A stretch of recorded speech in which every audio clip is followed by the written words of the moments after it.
कक्षा 10 हिंदी। इससे पहले जो है रामचरितमानस से जो बाल कांड से लिया गया था वह आप लोगों को पढ़ाया गया। इसके बाद शीर्षक है वन पथ पर। राम लक्ष्मण सीता जब वन के मार्ग में चल रहे हैं तो उस समय का वर्णन किया गया है। पुरते निकसी रघुबीर बधू, धरि धीर दये मग में डगद्वय। झलकी भरि भाल कनी जल की, पुट सूख गए मधुराधर वय। फिर बूझती हैं चलनो अब केतिक, पर्णकुटी करिहों कित हुए।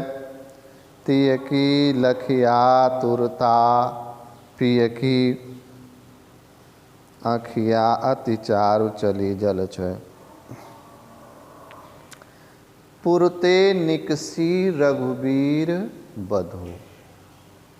नगर से सीता जी ज्यों ही वन के मार्ग में निकली, धरि धीर दये मग में डगद्वय। अत्यंत धैर्य धारण करके उन्होंने मार्ग में वे 2 ही कदम चलीं। झलकी भरी भाल कनी जल की, पुट सूख गए मधुराधर। उनके माथे पर, सीता जी के माथे पर परिश्रम के कारण, चलने के कारण उनके माथे पर पसीने की बूंदें दिखाई देने लगी। पुट सूख गए मधुराधर वय, और उनके कोमल होठ प्यास के कारण सूख गए। फिर बूझती हैं चलनो अब केतिक।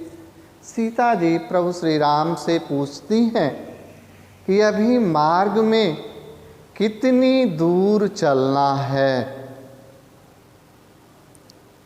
पर्णकुटी करिहों कित है, और अब आप पत्ते की कुटिया कहाँ पर बनाएंगे। तिय की लखिया तुरता, पिय की आँखिया अति चारु चली जल छय। इस प्रकार सीता जी की व्याकुलता को देखकर भगवान श्री राम की आँखों से अश्रु निकल पड़े।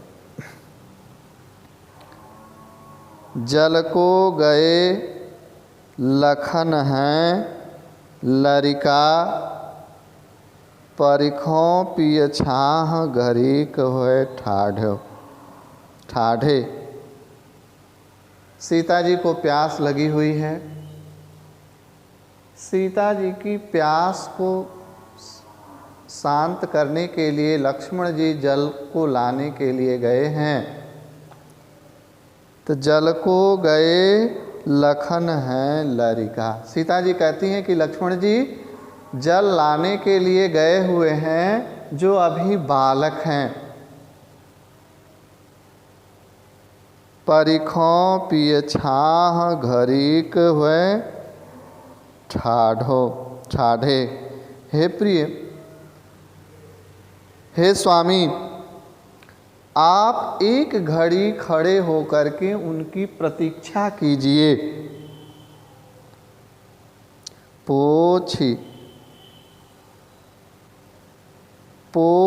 पसेव बयारी करो,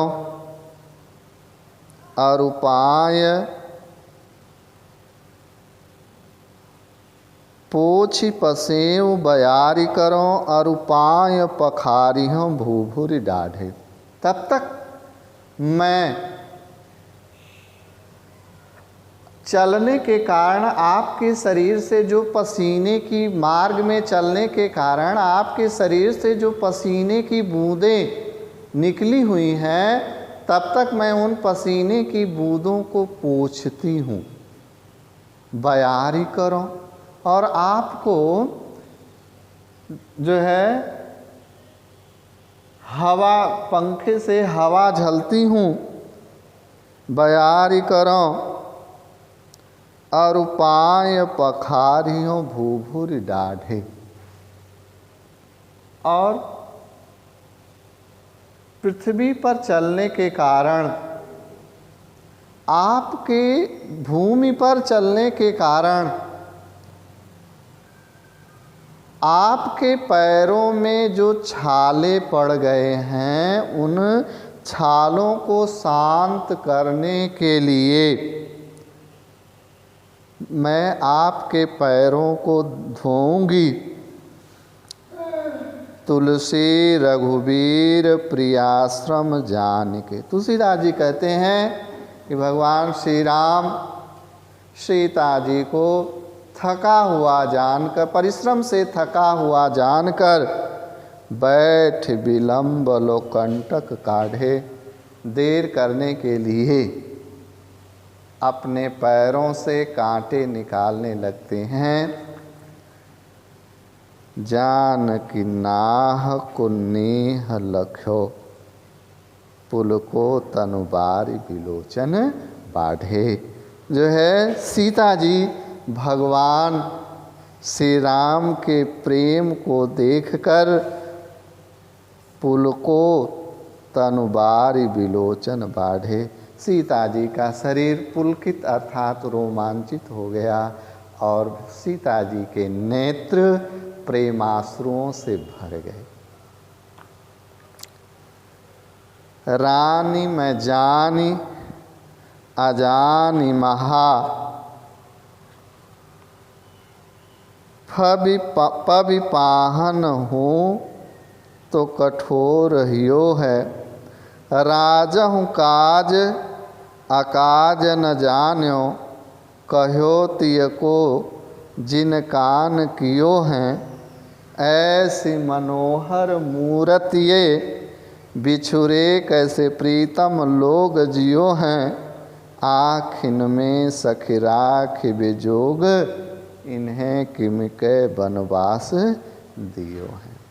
राम, लक्ष्मण और सीता वन के मार्ग में चल रहे हैं, जा रहे हैं। तो वहाँ की ग्राम बधुएं आपस में वार्तालाप करती हुई कहती हैं, रानी मैं जानी अजानी महा। रानी कैकेयी ने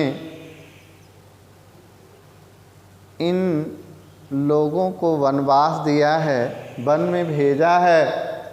वह रानी कैकेयी जो है अज्ञानी है, महान अज्ञानी है।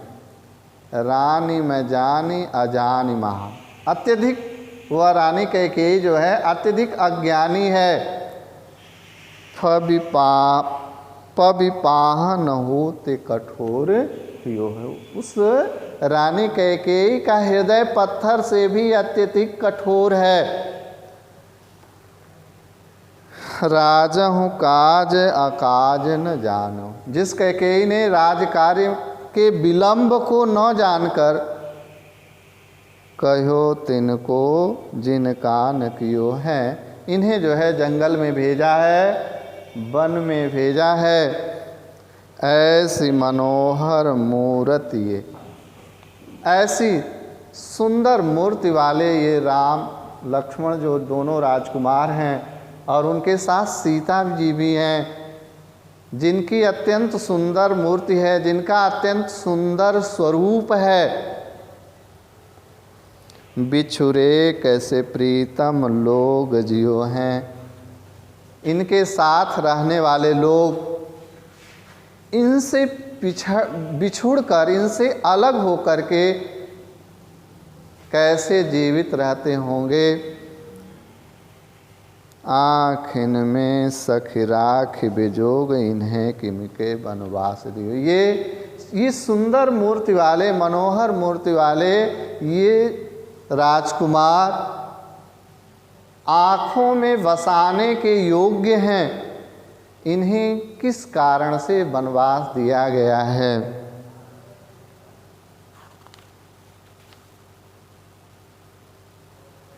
शीस जटा उर्बाहु विशाल, बिलोचन लाल तिरछी सी भौं हैं। तून सरासन बान धरे, तुलसी बन मार्ग में सुठ सोहें। सादर बारहि बार सुभाय चितय, तुम त्यों हमरो मन मोहै।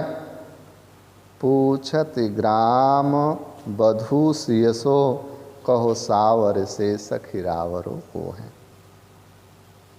शीस जटा, भगवान श्री राम के सिर पर जटा है। उर्बाहु विशाल, जिनका हृदय और भुजाएं जिनकी विशाल हैं, बड़ी हैं, जिनकी भुजाएं आजानुबाहु हैं अर्थात घुटने तक लंबी हैं। बिलोचन लाल तिरछी सी भौं है, और जिनके नेत्र लाल हैं और जिनकी भौहें तिरछी हैं। तून सरासन बान धरे, और जो अपनी भुजाओं में, बाहों में तरकस में बाण और धनुष धारण किए हुए हैं।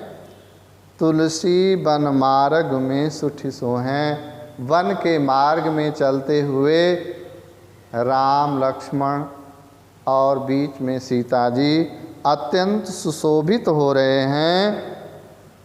सादर बारहि बार सुभाय चितय, तुम त्यो हमरो मन मोह। वहाँ की ग्राम वधुएं कहती हैं कि बार बार आप हमारे मन को अत्यंत सुंदर लग रहे हैं, अच्छे लग रहे हैं, और आप हमारे मन को अपनी ओर आकर्षित कर ले रहे हैं, हमारे मन को मोहित कर ले रहे हैं।